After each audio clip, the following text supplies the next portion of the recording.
الحمد لله رب العالمين والصلاة والسلام على سيد المرسلين نبينا وحبيبنا وقدوتنا محمد صلى الله عليه وسلم وعلى آله وصحبه أجمعين.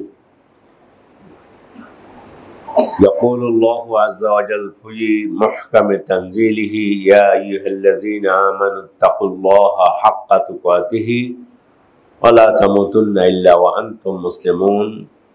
يا أيها الناس اتقوا ربكم الذي خلقكم من نفس واحدة وخلق منها زوجها وبث منهما رجالا كثيرا ونساء واتقوا الله الذي تساءلون به والأرحام إن الله كان عليكم رقيبا. يا أيها الذين آمنوا اتقوا الله وقولوا قولا سديدا يصلح لكم أعمالكم ويغفر لكم ذنوبكم ومن يطع الله ورسوله فقد فاز فوزا عظيما.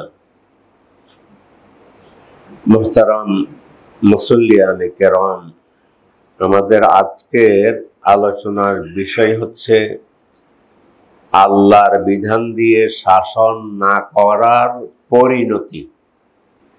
আর শেখ মুহাম্মদ বিন সালেহ আল উসাইমিন রাহিমাহুল্লাহ ওনার মাজমুউল ফাতাওয়া ওয়া রাসাইলুল উসাইমিন 10ম খণ্ড 742 পৃষ্ঠা, এখানে তিনি আল্লাহর বিধান দিয়ে শাসন না করার পরিণতিগুলো নিয়ে এসেছেন।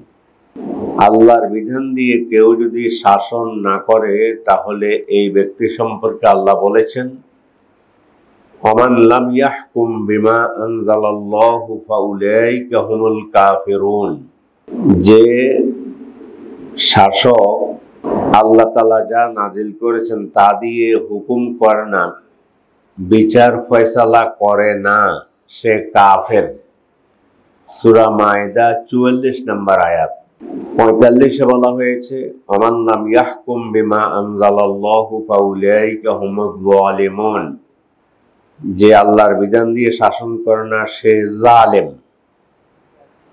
47 নম্বর আয়াত, ওমান লাম ইয়াহকুম বিমা আনজালাল্লাহু ফাউলাইকা হুমুল ফাসিকুন।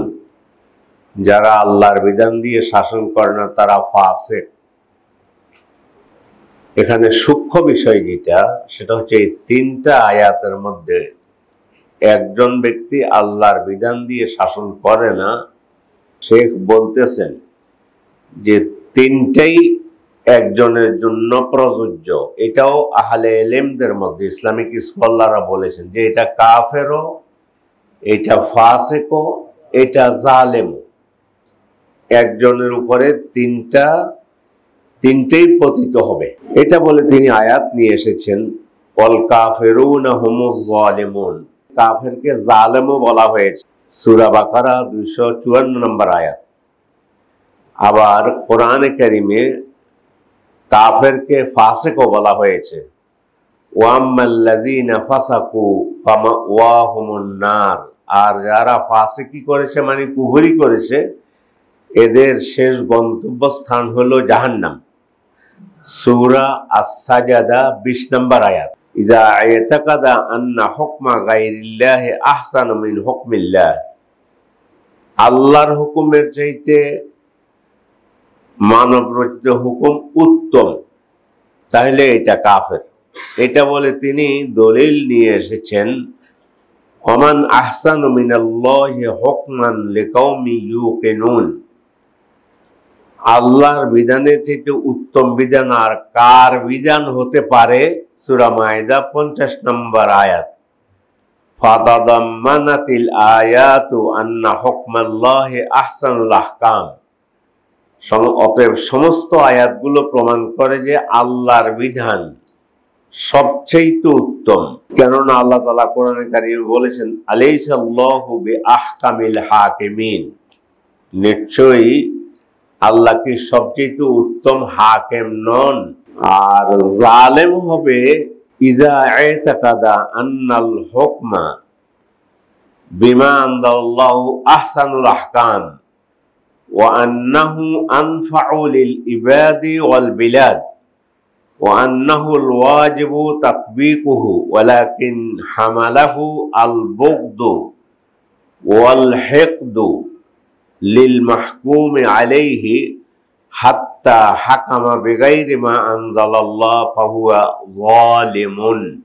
যদি তার এই আকীদা হয় যে আল্লাহর হুকুম উত্তম, আল্লাহর হুকুমে সবচেয়ে ভালো, আল্লাহর হুকুমেই বান্দার জন্য উপকারী, বান্দার জন্য, দেশের জন্য, এবং আল্লাহর বিধান দিয়ে শাসন করা ওয়াজিব, তবে ফয়সালাটা দেওয়ার সময় সে তার সাথে যার উপরে ফয়সালা দিচ্ছে, যাকে শাসন করতেছে, তার সাথে একটা ভিতরে ভিতরে ক্রোধ আছে, তার প্রতি একটা হিংসা আছে।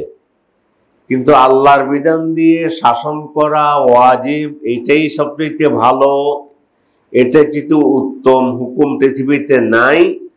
ব্যক্তিগত ওই হিংসার কারণে সে ওই ব্যক্তির উপরে যখন ফয়সালা দিয়েছে, ওই ফয়সালা দেয়াটাই তার হিংসার বশবর্তী হয়ে দিয়েছে। বলছে যে এই অবস্থায় যদি হয় তাহলে এটা জালেম।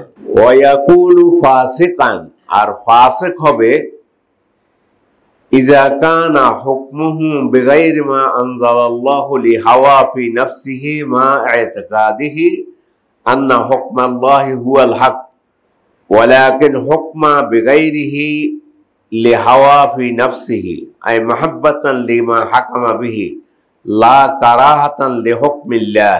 তো 3 নম্বরে বললেন ফাসিককে, বলল যে ফাসিক হবে ওই শাসক, ওই বিচারক, সে যদি বিশ্বাস করে যে আল্লাহর হুকুম ভালো, তবে নিজের প্রবৃত্তির অনুসরণ করে যার উপরে ফয়সালাটা দিয়েছে তাকে মাফ করে দিয়েছে।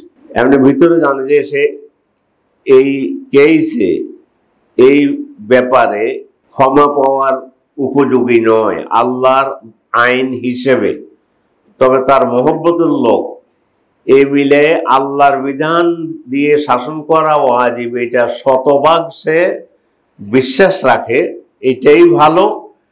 তবে নিজের প্রবৃত্তির অনুসরণ করে অথবা ঘুষ নিয়ে ফয়সালাটা আরেকজনের পক্ষে দিয়ে দিয়েছে, এইটা যদি হয় তাহলে এ হবে ফাসিক। তারপরে বলতেছেন যে ব্যক্তি মস্তিষ্ক প্রসূত আইন তৈরি করলো, নিজের মন গড়া আইন প্রণয়ন করলো, অথবা নিজদের মন গড়া আইন প্রণয়ন করলো, কিন্তু সে জানে যে আমরা যে আইন রচনা করেছি এই আইন আল্লাহ বিরোধী, আল্লাহর বিধানের বিরোধী, তাহলে এ ব্যক্তি আল্লাহর শরীয়তকে পরিবর্তন করে দিল, আল্লাহর বিধানকে পরিবর্তন করে দিল, এই কারণে সে কাফের। লিআন্নাহু লাম ইয়ারগাব বিহাযাল কানুন আন শরিয়াতিল্লাহ ইল্লা ওয়া হুয়া ইয়াতাকাদু আন্নাল খায়রা লিল ইবাদি ওয়াল বিলাদি মিন শরিয়াতিল্লাহ। কেননা সে আল্লাহর শরীয়তকে অবজ্ঞা করেছে, করে মন গড়া শরীয়তকে আল্লাহর শরীয়তের উপরে, বিধানের উপরে প্রাধান্য দিয়ে, এবং মনে করছে যে আল্লাহর শরীয়তের থেকে এখন এই যুগে আমাদের মন গড়া শরীয়ত যেটা, বিধান যেটা, এইটা ভালো। আমাদের কোরআন পরিপূর্ণ জীবন বিধান, আমাদের কোরআনের মধ্যে এগুলো বিস্তারিত বলা আছে। এটা আপনি বলতে পারবেন না যে মুআমালাতটা কোরআনের বাইরে, কোরআন হাদিসের বাইরে, লেনদেন কায় কারবার এটা কোরআন হাদিসের বাইরে। অতএব এই জন্য শেখ বলেছেন যে তারা মনে করে যে মুআমালাতের সাথে কোনো সম্পর্ক নেই, মুআমালাত আমরা আমাদের মতো করে করব না, মুআমালাত হবে আল্লাহ এবং রাসূলের নিয়ম অনুযায়ী। পৃথিবীর সকল সমস্যার সমাধান ইসলামে রয়েছে, কারণ হলো আল্লাহ রাব্বুল আলামিন কোরআনে কারিমে বলেছেন আল ইয়াউমা আকমালতু লাকুম দীনাকুম, আজকে তোমাদের দিন পরিপূর্ণ করে দিলাম। বলে যেদিন এই আয়াত নাজিল হয়েছে, মুহাম্মদ সাল্লাল্লাহু আলাইহি ওয়াসাল্লাম যখন হজে গেছেন, আরাফাতের ময়দানে এই আয়াত নাজিল হয়েছে। সে থেকে আজ থেকে কিয়ামত পর্যন্ত শুধুমাত্র পৃথিবীতে মুসলিম জাতি আছে যারা তাদের কোরআন আর হাদিস দিয়ে দুনিয়াকে পরিচালিত করতে পারে, দুনিয়ার সকল সমস্যার সমাধান দিতে পারে। এখন শেখ বলতেছেন যে মুআমালাতটা কিভাবে মানুষ ধারণা করতে পারে যে শরীয়তের সাথে নেই, অথচ কোরআন কারীমের সবচেয়ে বড় আয়াত যেটা, সেটা হচ্ছে সূরা বাকারার 282 নম্বর আয়াত, মুআমালাত সম্পর্কে। মানে কোরআনের সবচেয়ে বড় আয়াত সূরা বাকারা 282, সেখানে মুআমালাত সম্পর্কে বলেছে, আর কিচ্ছু নাই, শরীয়তের অন্য কোনো কথাই নেই। তো বললো যে সবচেয়ে বড় আয়াত যেটা মুআমালাত সম্পর্কে নাজিল হলো, সেটাকে কিভাবে এই ধরনের চিন্তা করতে পারে কেউ যে মুআমালাতের সাথে কি সম্পর্ক নেই, মুআমালাতের সাথে শরীয়তের সম্পর্ক নেই।